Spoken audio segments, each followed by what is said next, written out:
A moment, just a single moment, where the course of all human history changed. No war was fought, no sword was raised, no blood was shed. Just one conversation happened. One decision was made, and the journey from heaven to earth began. And after that decision, God did not remain silent, but addressed directly and gave 3 curses. Today we are stepping into the story of that first curse. Those words that were not just for the serpent, but became foundational for the entire human story. Genesis 3:14-15. When we imagine this scene, it is not just a garden. It is a perfect place. Everything in its place, peace in everything, tranquility in every breath.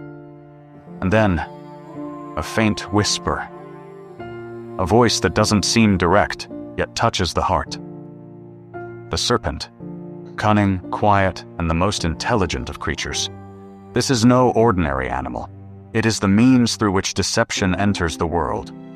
And when everything happens, when the fruit is eaten, when eyes are opened, when shame and fear are felt for the first time, then God comes. This is the moment where everything stops. There is a heaviness in the air. Adam is silent. Eve is quiet. And the serpent, it is there too. But notice something strange. God first questions Adam, then Eve. But when it comes time to give punishment, he addresses the serpent first. Why? Because the root of evil lies there, and God strikes directly at that root. Because you have done this. These words are not just a sentence, they are a verdict. This is the moment where justice and truth stand face to face. The serpent did not just do one thing. It distorted truth, broke trust, and created a divide between humanity and God. And then the curse is given. You are cursed more than all livestock. Think about it. The creature that was once clever and elevated is now humiliated. Humiliation. This is the first part of the punishment. What was once high is now brought low. This is not just a physical change, it is a change of status. And you will crawl on your belly. Picture this. What may have once stood upright is now pressed to the ground. This is not just a change in movement, it is a transformation of identity. The ground where humanity fell now becomes the place where the serpent will crawl. Every movement reflects its humiliation. And you will eat dust all the days of your life. These words are deep. Dust. The origin of man, and also his end. The serpent eating dust is not just physical, it is a symbol of defeat.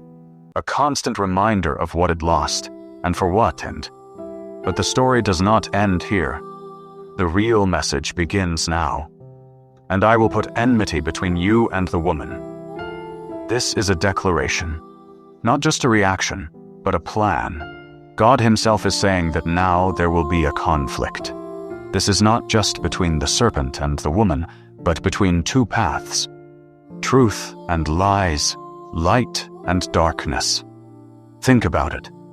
Earlier, the serpent had drawn the woman into conversation, a kind of closeness. But now there will be enmity. Where there was once trust, now there is hostility. This is God's way of restoring what was broken, of setting things right. And between your offspring and hers, this goes even deeper. This is not about just 2 individuals. It is about generations. It becomes the story of every age. Every human being becomes part of this struggle, whether they realize it or not. And then comes the line that becomes the foundation of the entire Bible. He will crush your head, and you will strike his heel. Pause and think about this. This is not just a poetic line. It is a prophecy. It is a promise. It is hope. What will the serpent do? It will strike the heel. It will cause pain, injury, suffering. This is temporary. It is a wound, but not the end. But what will the woman's offspring do? He will crush the head. The head. where control and thought reside. Crushing the head means total destruction. This is final victory. This is the first moment where, in the middle of darkness, a ray of light appears. Sin has happened. Paradise is lost. Humanity is broken. Yet still, hope is given. Isn't it strange? Within the punishment itself, a plan of salvation is hidden. God does not just punish, He provides a way. He does not only bring justice, He also shows mercy. And if you look closely, this is not just a curse on the serpent, but a declaration of war against evil itself. This is the moment where God says, "You thought you had won, but the story is not over." There is a unique balance in this passage. On one side, justice. On the other, mercy. On one side, the fall. On the other, the promise of rising again. And that is what makes it so powerful. So when we look at Genesis 3:14 to 15, it is not just a statement of punishment. It is the beginning of a story. It is the point from which the greatest journey of human history begins. A journey of seeking, a journey of salvation, and a journey of returning. And the deepest truth? This battle is still ongoing. In every heart, in every decision, between every truth and every lie. And perhaps, even today, the question remains the same. Which side are you standing on? Now think. What we just saw was only the beginning. The serpent has already been cursed. The declaration of war has been made, and the heaviness is still in the air. The weight of sin, the burden of a broken relationship. But the story does not stop. God now turns His attention to Eve. The same Eve who, just a short while ago, was walking freely in the garden. And now her identity, her future, everything is about to change. And to the woman He said, "The moment these words are heard, the scene becomes deeper. This is not an ordinary conversation. This is a direct statement from God. And in this statement, not only punishment is given, but a new reality of life is being written. I will greatly increase your pain." Think about this sentence. Greatly increase. This means pain already exists, but now it will be intensified. The world is no longer perfect.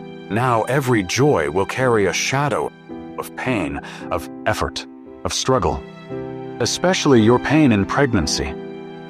This speaks directly to the place where life is formed. How deep is this? The very place from which new life will come now becomes a center of pain. Childbirth, which should have been a moment of joy, now comes with suffering attached to it. But this is not only about physical pain. It also carries emotional and spiritual dimensions. The journey of a mother. Hope, fear, waiting. And then an intense moment where there is only a thin line between life and death. All of this now becomes part of this curse. You will give birth to children in pain. This line has become part of human experience. In every era, in every culture, this truth repeats itself. And it is not just a biological process, it is a reminder that the world is no longer what it once was. But then, another sentence comes, even more complex and perhaps more difficult. And your desire will be for your husband. What does this mean? This is not just about love. It is a pull, an emotional dependency, a longing. And the interesting thing is that this desire comes with an imbalance. And he will rule over you. Pause here and think deeply. This is the point where a relationship that was once equal now changes. Adam and Eve were once a team, together on the same level. But now the structure shifts. He will rule over you. This phrase holds a lot within it. It can mean not just leadership, but also control, even dominance. It introduces a system where tension can arise. Imagine a relationship where on one side there is desire, attachment, longing, and on the other side there is authority, control, This imbalance naturally creates friction. And this is what we still see today. Misunderstandings, struggles, clashes of expectations. This curse is not just for one individual. It shapes the structure of human society. Every home, every relationship, every community reflects this impact in some way. And yet, within all of this, something strange is still hidden. Despite the pain, life continues to be born. Despite the conflict, relationships continue to form. Meaning, even within the punishment, there is continuity. God did not end the human story here. He allowed life to continue, for the story to move forward. And if you remember the earlier part, where the offspring of the woman was mentioned, the one who would crush the serpent's head, then a connection forms here. The same woman who will now experience pain will also be the one through whom that offspring will come, who brings final victory. What a deep irony, and how beautiful as well. Where there is pain, from there hope also emerges. Where there is brokenness, from there a new foundation is also laid. Now try applying this to your own life. How often does it happen that where you struggle the most, that is where your growth comes from? Where the greatest pain exists, that is where the deepest understanding is born. This passage is not just an old story, it is a mirror. It shows us why human experience is the way it is, why joy is tied with pain, why love comes with conflict. And perhaps the most important thing, it also shows that God has not abandoned us. Yes, there are consequences. Yes, life is difficult. But the story is still ongoing. And when the story is still ongoing, it means the ending has not yet been written. So perhaps today the question is not why there is pain, but what do you see within this pain? Just a curse or hidden hope? Now the scene shifts again. The serpent has been cursed. The woman has been told her new reality. Pain, tension in relationships, the burden of life. But the third part of the story is still left.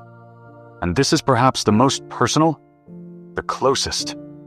Because now the focus is on Adam, on humanity, on all of us. God now turns toward Adam. Imagine that moment. Adam standing there, perhaps with his head lowered, perhaps his heart beating fast. He knows that what is about to come will not remain limited to him. Through him, the whole earth, all of humanity will be affected. And to Adam, he said, "This sentence is direct, clear, and heavy. No turning around it. This is the moment where responsibility comes to the front. Because you listened to your wife." Pause here. Was it just listening that was the problem? No, it was blind following. It was the moment where Adam set aside God's command and gave preference to another voice. This is about authority. Whose word is final? "Oh, and ate from the tree about which I commanded you." This is a direct reminder. There was no confusion. Adam knew it was forbidden. This was not a mistake due to ignorance. It was a choice. And then, the verdict is announced. "Cursed is the ground because of you." This is a massive statement. Think about it. Adam sinned, but the effect came upon the earth. This is not just an individual issue. It affects all creation. The ground, which was once a blessing, which provided ease, which gave fruit without struggle, now changes. The ground is no longer neutral. Now it carries resistance. You will eat from it through painful labor all the days of your life. This is where human routine gets defined. Work, effort, struggle. Waking up every day, working hard, getting tired, and then doing it all over again tomorrow. This cycle now becomes natural. But here is something important to understand. Work itself was not the curse.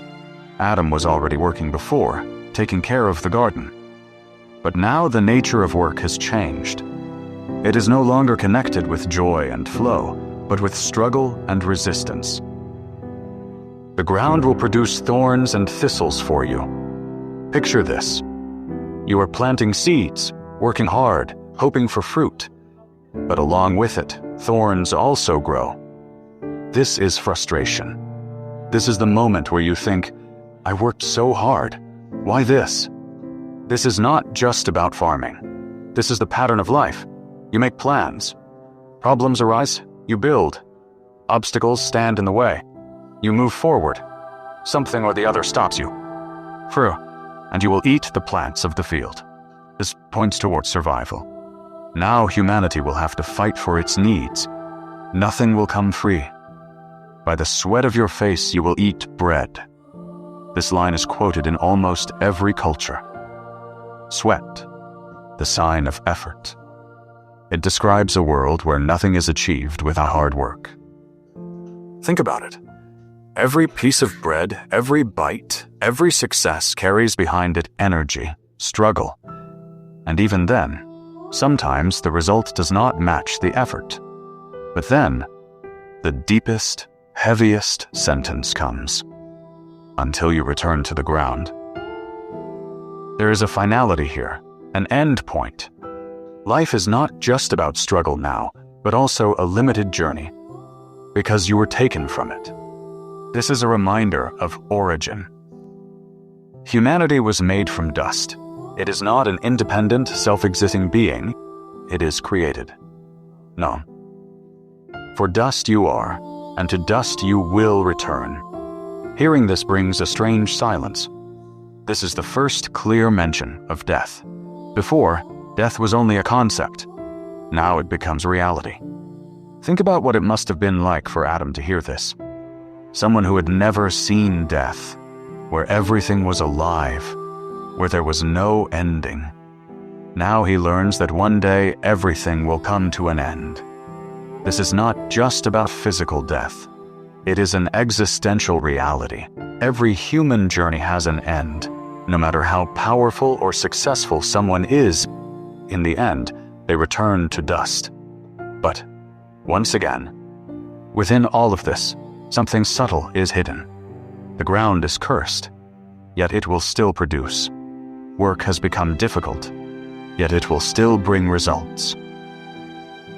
Death has come, yet the story does not stop, because new generations will continue. So again, even within the punishment, there is continuation. And if you look at this in the context of the whole story, the promise of the serpent's head being crushed, the mention of the woman's offspring, all of this is moving in one direction. Yes, humanity has fallen.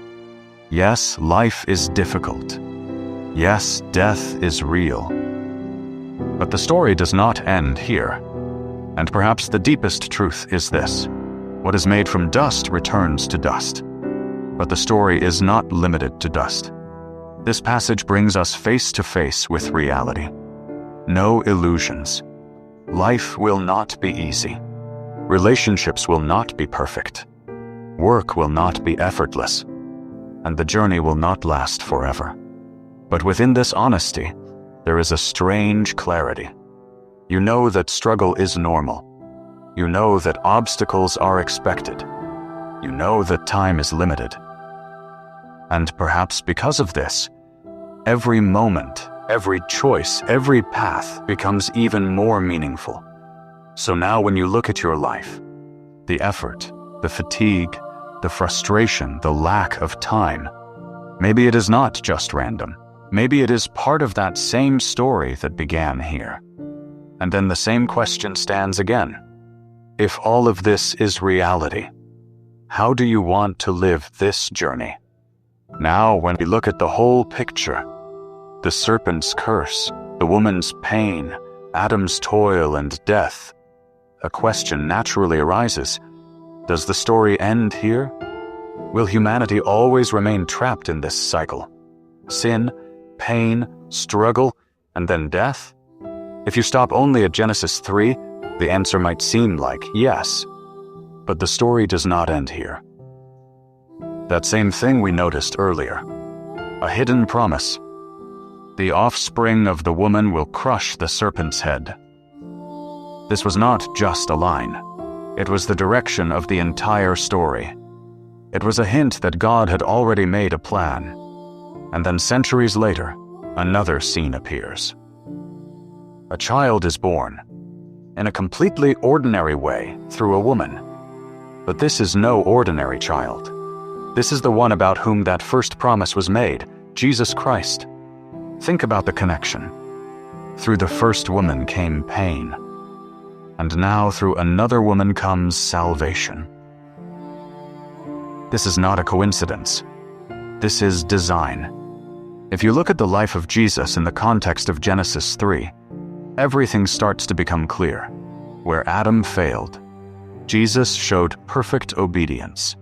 Where humanity did not listen to God, Jesus lived his entire life according to God's will. And then, the most powerful moment comes. The cross. What happens on the cross? It is not just the death of a man. It is an exchange. The curse that was upon humanity, it is placed upon him. Think about it. You are dust, and to dust you will return. The judgment of death, Jesus takes it upon himself. You will eat by the sweat of your face. Struggle, pain, suffering. All of it becomes part of his life. And the deepest point, the serpent's strike. Remember, you will strike his heel. This happens at the cross. Jesus is wounded. He suffers. He dies. It looks like the serpent has won. But the story does not end here either. 3 days later, when he rises again, this is the moment where the head is crushed. Final victory. Victory over death. Victory over sin. Victory of light over darkness. So the curse that began in Genesis 3 finds its answer here. But this is not just a historical event. It is a personal invitation. Now the question is not, what did Jesus do? The question is, what do you receive from it? Because according to the Bible, when a person believes in him, a new journey begins. The relationship that was broken begins to be restored. The distance between God and humanity begins to disappear. The effects of the curse are still in the world. There is still pain, struggle, death. But now these are not the final word. Now hope is the final word. Now there is a promise of a new life in the future, where there will be no pain, no tears, no death. And the most beautiful part, God did all of this because he loves. This was not a compulsion. This was not a forced plan. This was a choice. A love that did not abandon humanity even after it fell. So if you look at the journey from Genesis 3 to here, this is not just a story of a curse. This is a story of love. This is a journey from loss to restoration. This is a journey from a broken relationship to reunion. And perhaps today, this story is not just meant to be heard. It is inviting you to come back, to be restored, and to accept that love, which was planned for you from the very beginning.